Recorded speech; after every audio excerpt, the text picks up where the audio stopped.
मैं doctor Shabina Khan, IVF specialist, sunrise hospital Bareilly. आज मैं ये स्टेप बाय स्टेप आईवीएफ का आखिरी जो कड़ी है उसको कवर करूँगी, जिसे हम एम्ब्रियो ट्रांसफ़र कहते हैं।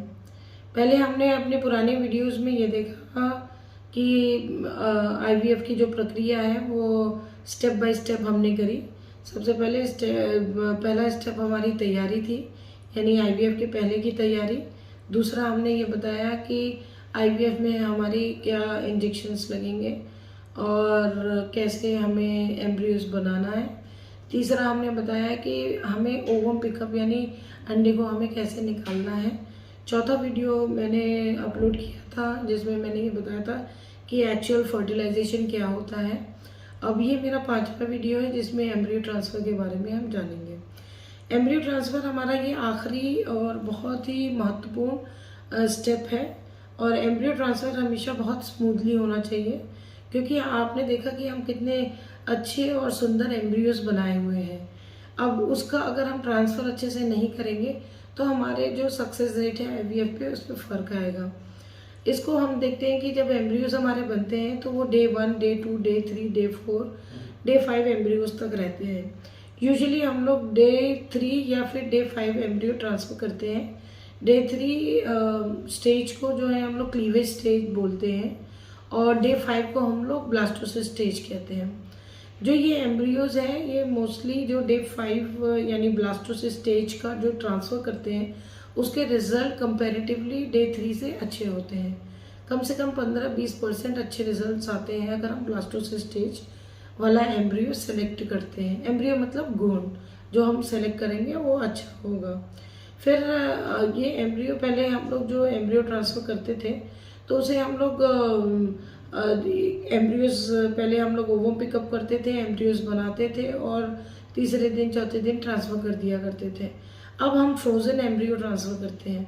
फ्रोज़न एम्ब्रियो ट्रांसफ़र से हमें फ़ायदा ये है कि जो रिज़ल्ट है आईवीएफ का वो और बेहतर और अच्छा रहता है फ्रोज़न अगर हमने लिया है तो। इसमें सबसे पहले हम पेशेंट को अपने यहाँ मॉर्निंग के टाइम में 10-11 बजे के करीब हमारे क्लिनिक पे आ जाता है। पेशेंट को हम लोग एनपीओ नहीं कहते कि बिल्कुल ही आप कुछ ना खाओ, और ऐसा नहीं है, क्योंकि इसमें कोई सडेशन की ज़रूरत तो होती नहीं है, कोई नशा नहीं देना होता है। तो हम लोग पेशेंट को बोलते हैं सुबह में चाहे तो वो अपना एक हल्का फुल्का नाश्ता करके आ जाए। फिर प्रोसीजर हम उसके ऐसे शुरू करते हैं कि पेशेंट को हम अंदर लेते हैं, लेटाते हैं और अल्ट्रासाउंड गाइडेड ही करते हैं एम्ब्रियो ट्रांसफ़र। अल्ट्रासाउंड गाइडेड से हमें फ़ायदा ये होता है कि हम देख सकते हैं कि हमारा यूट्रस जो है स्ट्रेट लाइन में है या नहीं, ठीक है, और हमें कैविटी दिखेगी। और अब तो जहाँ जितने भी आईवीएफ सेंटर्स हैं वो अल्ट्रासाउंड गाइडेड ही एम्ब्रियो ट्रांसफ़र करते हैं। इसमें पेशेंट का हम लोग यूरिनरी ब्लैडर जो है वो फिल करके रखते हैं सो दैट जो एंडोमेट्रियम है हमारा वो स्ट्रेट लाइन में हमें दिखाई दे, ठीक है। फिर उसके बाद हमारा जो एम्ब्रियोलॉजिस्ट है वो एम्ब्रियो को इनक्यूबेटर से निकालता है और कैथेटर में लोड करता है, और जिस कैथेटर में लोड किया जाता है वो बाल के बराबर इतना पतला होता है। इससे पेशेंट को कुछ भी पता नहीं चलता है, कि उसे कोई एहसास भी नहीं होता है कि उसके अंदर कुछ हम हरकत कर भी रहे हैं। फिर एक चीज़ और जो प्रिकॉशन दिया जाता है वो ये है कि एम्ब्रियोज के आगे भी एक बबल होता है और पीछे भी एक बबल लिया जाता है, और फिर हम उसको बहुत स्मूथली यूट्रस के अंदर जाते हैं और धीरे से उसको ट्रांसफ़र करते हैं, ठीक है। अब वो ट्रांसफ़र जो है अगर मान लीजिए कोई म्यूकस है या ब्लड है वो हमारे कैथेटर के सामने नहीं होना चाहिए, क्योंकि फिर उससे रिज़ल्ट हमारा 50% डाउन हो जाता है। तो इस चीज़ का हमें ध्यान रखना पड़ेगा। जब हम उसको ट्रांसफ़र कर देते हैं अल्ट्रासाउंड में हम उसे देख भी लेते हैं और उसके बाद ये कैथेटर हम वापस एम्ब्रियोलॉजिस्ट को दे देते हैं, जो कि वो चेक करता है कि कहीं उस कैथेटर में वो एम्ब्रियो रह तो नहीं गया है।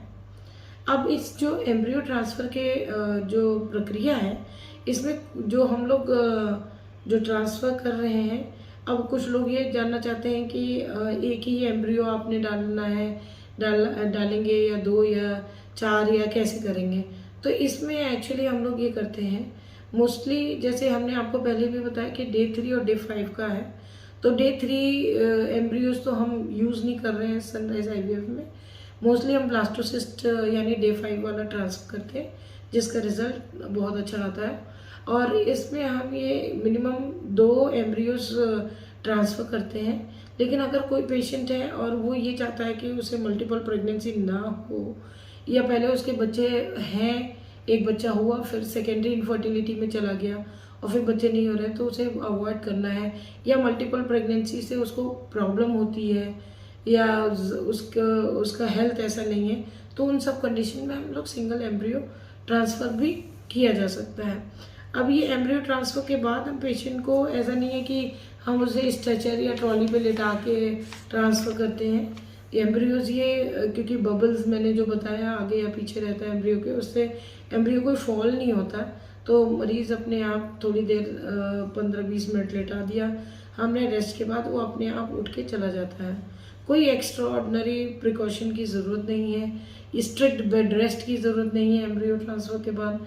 ये भी नहीं है कि अगर आप पेशेंट अगर जितना चलेगा फिरेगा और उसके अंदर एक्टिविटी रहेगी तो सर्कुलेशन अच्छा ही रहेगा, इंस्टेड ऑफ कि एकदम ही बेड रेस्ट एडवाइस करें, ऐसा नहीं है। तो ये हम इस एम्ब्रियो ट्रांसफ़र से अपना ये स्टेप बाय स्टेप आईवीएफ वाली कड़ी को कंप्लीट कर दें, और आशा करती हूँ कि आपको ये स्टेप बाय स्टेप आईवीएफ की प्रक्रिया समझ में आई होगी। अगर आपको कोई इससे जानकारी रिलेटेड जानकारी लेना हो तो आप मुझे पर्सनली भी कांटेक्ट कर सकते हैं। नमस्कार, आदाब।